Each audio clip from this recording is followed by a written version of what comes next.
Bismillahirrahmanirrahim. Assalamualaikum warahmatullahi wabarakatuh. Waalaikumsalam. Salam APD.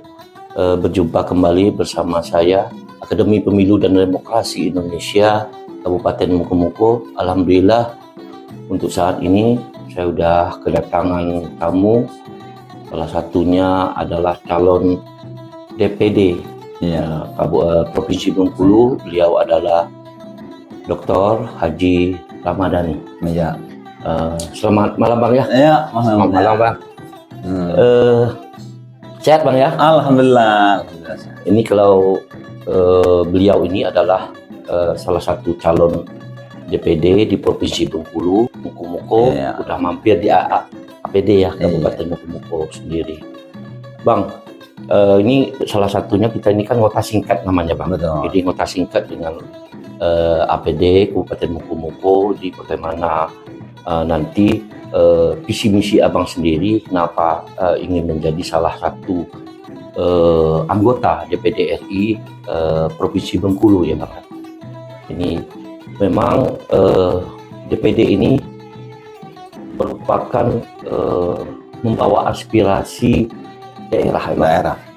Jadi bisa abang jelaskan bagaimana sehingga sahabat DPD di Kabupaten Mukomuko khususnya bisa mengetahui visi misi abang sendiri menjadi DPD itu bagaimana?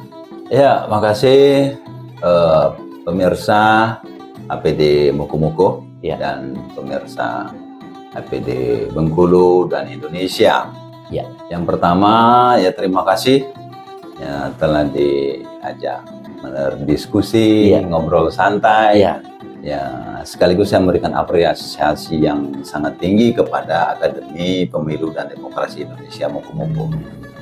Ada beberapa hal yang menjadi catatan penting. Kenapa latar belakang saya seorang guru meniatkan diri, mencalonkan diri untuk DPD. Yang pertama ada faktor filosofi, ada faktor historis dan sosiologi secara yuridis. Terus secara filosofi memang hidup ini bagaimana kita berusaha untuk bermanfaat bagi orang lain maupun daerah. Sisa-sisa umur, ya bagaimana kita manfaatkan untuk kemaslahatan. Yang kedua, ya pendekatan historis sejarah. Semenjak 20 tahun DPD, semenjak 20 tahun DPD, ini akhirnya menggugah hati, bahwasanya setelah dilakukan perenungan, istikharah dan diskusi dengan kawan-kawan, ternyata langkah ini melalui pintu kelembagaan DPD, insya Allah bisa bermanfaat untuk Bengkulu dan Indonesia. Sehingga di situ saya memberikan tagline untuk Bengkulu untuk Indonesia. Yang kedua secara yuridis, ya memang kita sebagai warga negara punya hak untuk ikut berkompetisi di lembaga-lembaga kenegaraan. Sehingga saya secara yuridis, secara hukum diberikan kewenangan undang-undang berhak untuk dipilih dan memilih. Sehingga saya akhirnya memilih jalur DPD. Bicara visi misi, ya DPD ini sebenarnya dia tidak terlalu menjadi catatan penting visi itu, kecuali presiden, bupati, gubernur. Dan misalnya kalau Amrozi mau calon bupati harus menyiapkan betul itu visi misi karena itu akan dituangkan dalam RPJMD. Nah kalau DPD kan sesuai dengan tugas pokok dan fungsinya. Dia adalah wakil daerah di pusat yang akan menyuarakan, menampung aspirasi serta menyuarakan, memperjuangkan aspirasi daerah di tingkat pusat. Itu setelah usia di 20 tahun DPD saat ini, itu yang menggugah kita semua, terutama kawan-kawan pegiat pemilu dan demokrasi. Iya. Jadi Bang, saya lihat dari kurikulum kita ya Bang sendiri kan, ini salah satu saya lihat di sana Abang sebagai tokoh Muhammadiyah ya. Iya. kemudian pernah menjabat ketua KONI. Yang saya lihat di sini kalau untuk organisasi ini udah masak benar lah pengalamannya abang ini sebenarnya. Kemudian gini bang, jadi posisi sekarang ini kan kita kan ke generasi Z-nya. Yeah. Generasi Z ini kan salah satu butuh inovasi bagaimana ke depan. Salah satu tadi abang sudah mengatakan bahwa ini adalah tugas dan fungsi DPD ini adalah membawa aspirasi daerah. Betul. Ini apa program ke depan kalau seandainya abang terpilih menjadi DPD RI? Ya, betul. Memang dalam perjalanan saya dari Kaur, Muku-Muku, Lebong, dan satu kota 9 kabupaten, memang banyak yang bertanya bagaimana program yang akan dibawa. Nah, yang pertama perlu kita berikan pemahaman bersama kepada pemirsa, terutama generasi Z. Ya. Nah, bahwasanya DPD itu dia adalah calon persorangan, ya, calon persorangan melalui KTP. Beda dengan partai politik. Ya, partai politik melalui jalur partai dan dia ada naungan partai. Nah, sementara DPD itu tergantung dengan kompetensi Berdiri sendiri. Iya, kompetensi masing-masing individu ya untuk berjuang mewakili daerah di pusat. Itu yang perlu dicatat kita bersama. Iya. Nah, dari sinilah berbicara kompetensi, kemampuan, kinerja, ya, dan rekam jejak seseorang bisa tidak ini untuk menjadi wakil daerah di pusat. Ya, ini untuk generasi Z pemahaman itu. Karena apa, makhluk DPD ini masih kurang menjadi perhatian publik. Ya. Nah, melalui Akademi Pemilu dan Demokrasi ini, ini sebuah proses pendidikan politik buat generasi Z. Ternyata bahwasanya DPD ini kewenangannya nggak begitu kecil, asal kompetensi, ya kompetensi anggota itu ya bisa menerjemahkan tugas pokok dan fungsi DPD itu. Itu yang paling penting dipemahamkan kepada generasi Z. Bicara program yang jelas lah. Ya, DPD itu sudah jelas dia wakil masyarakat di daerah. Tandanya duduk di DPD, dia kan harus menguasai bahwasanya di situ ada 4 komite. Nanti dia akan memilih komite mana, dan melalui komite itulah dia akan bisa memperjuangkan program besar.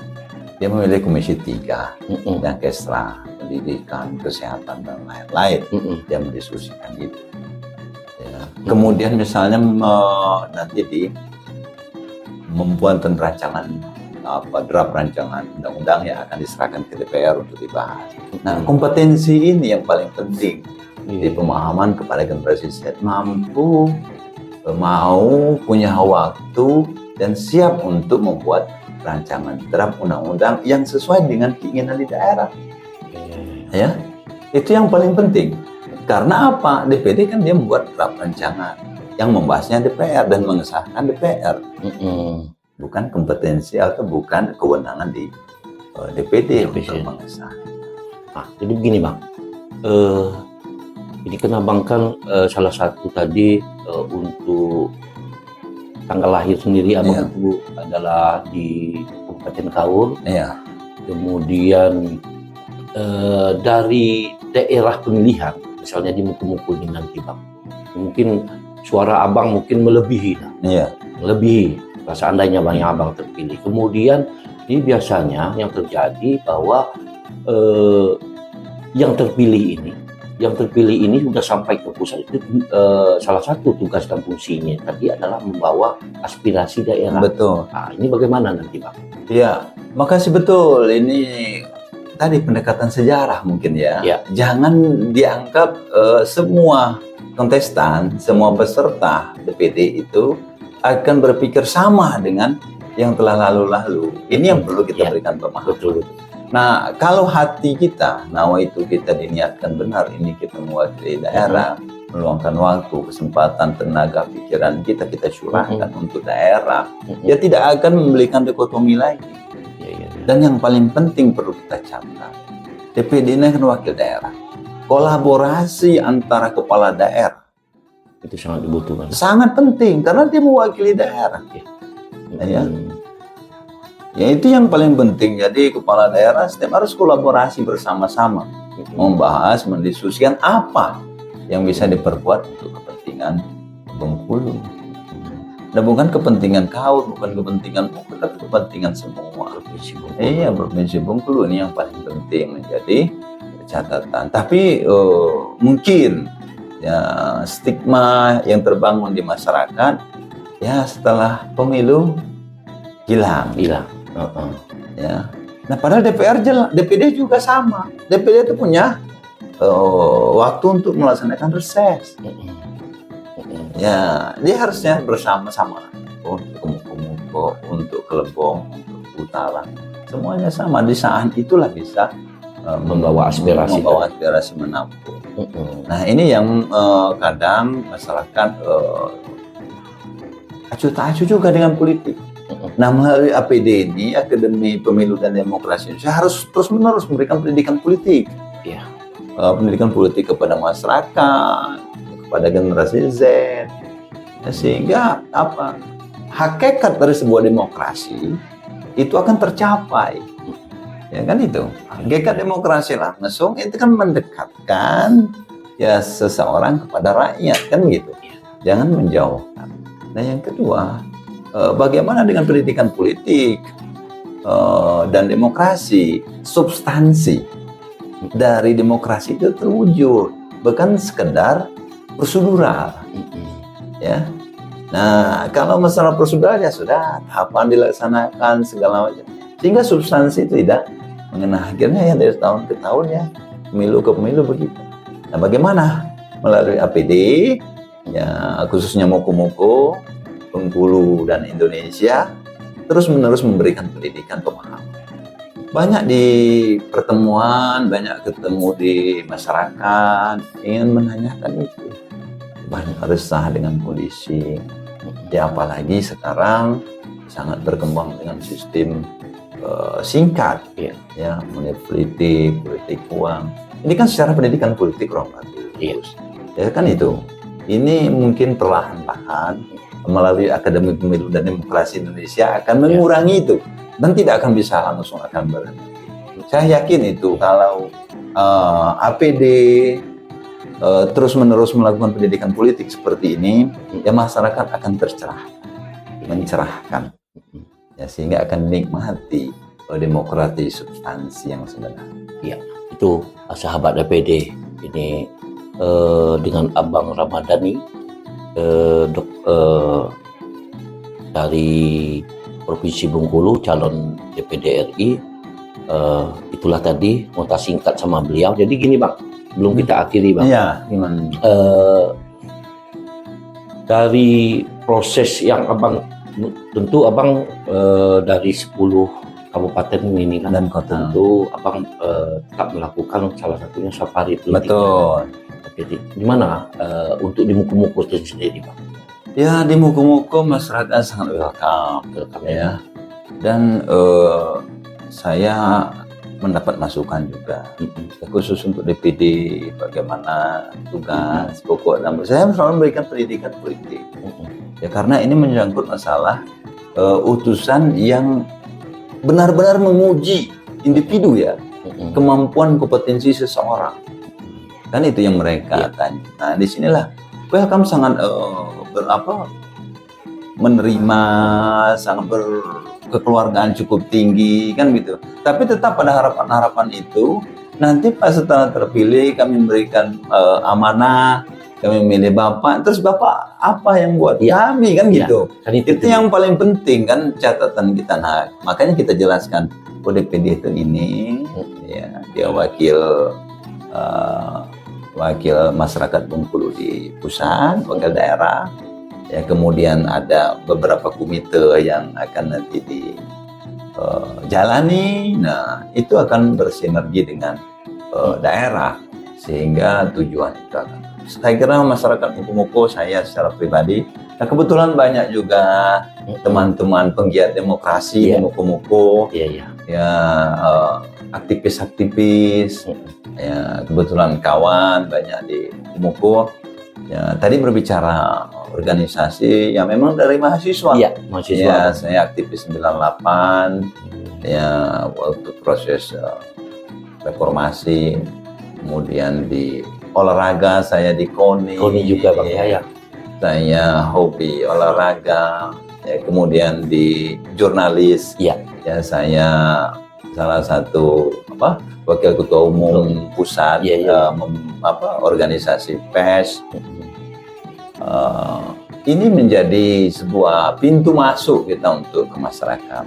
Di samping ada beberapa organisasi kemasyarakatan. Bahkan welcome, tidak semua satu organisasi kemasyarakatan saja. Ya. Dan saya kira masyarakat Muku sudah mulai cerdas. Bahkan kami rajin diskusi juga bagaimana untuk pilkada ke depan. Nah, mereka sudah mulai memikirkan itu. Nah, berarti kan proses pendidikan politik di Muku sudah mulai sedikit-sedikit berangsur-angsur untuk mendekati kepada sebuah pencerahan. Iya. Jadi harapan untuk kabupaten sendiri gimana Pak? Ya, Muku ini sebenarnya kalau kita bicara geografis, ya memang sebuah daerah yang kaya. Ya. Kemudian kemajemukan, ya, ini menjadi sebuah aset yang besar buat Muku. Nah, yang menjadi catatan penting mungkin ya kebersamaan. Ya, dalam sebuah pertarungan politik pasti ada kompetisi. Dalam proses pemilihan kepala daerah pasti ada yang menang dan ada yang kalah. Nah, yang paling penting rekonsiliasi pasca. Ya, pasca demokrasi langsung itu yang paling penting. Nah, yang kedua mungkin dari tingkat pendidikan, ya di Muku ini mungkin perlu lagi ditingkatkan. Kebetulan saya seorang dosen, ya. Banyak mahasiswa Muku yang kuliah, dan yang belum beruntung kita berikan jalan untuk KIP, ya, yang beasiswa. Nah, ini mungkin yang perlu kita lakukan kepada generasi muda mahasiswa. Nah, karena mereka yang akan melanjutkan kepemimpinan kelangsungan di Muku. Saya kira asetnya sukan luar biasa. Nah, nanti seandainya diamanahkan oleh masyarakat Muku, apa yang akan kita perjuangkan, apa yang kita angkat di tingkat nasional, tingkat pusat. Nah, ini bandara kita ada. Salah satu kabupaten yang ada bandara ya baru Muku. Ya, ini kan semua aset yang luar biasa. Ya, nelayannya sepanjang sisir, ya. Lokan yang tidak ada di kabupaten lain. Potensi-potensi. Nah, yang kedua, Muku ini sangat terkenal dengan adat. Tradisi. Iya, tradisi. Nah, mungkin melalui APD, ya ini kembangkan juga tentang adat. Ya, sanggar-sanggar yang mencerminkan, dan inilah hak milik warga Muku. Dipatenkan sehingga dunia akan mengetahui Muku punya kelebihan pegaman, apa yang lain-lain. Saya kira sangat. Yang kedua, sejarah Muku. Dia adalah sebuah kerajaan. Iya. Ya. Jadi sahabat DPD, ya, itu kita ngota singkat dengan calon DPD RI, yaitu Dr. Ramadhani MA. Jadi besar sekali harapan kita kalau seandainya nanti memegang amanah Pak ya, iya, tetap akan membawa aspirasi khususnya di Kabupaten Muku nanti, insya Allah ya, salah satu yang telah disampaikan oleh Abang tadi, sehingga Abang ke depan bisa menjaga amanahnya seandainya Abang terpilih. Amin. Nanti. Mungkin itu saja Bang, ngota singkat kita. Semoga Abang sehat selalu. Amin, amin. Membawa sukses, rezeki, amin. sehingga Abang terpilih lah untuk kedepannya. Mungkin itu saja sahabat APD. Ngota singkat kita, saya ucapkan ribuan terima kasih. Wabillahi taufiq wal hidayah. Assalamualaikum warahmatullahi wabarakatuh. Waalaikumsalam. Salam APD. Assalamualaikum.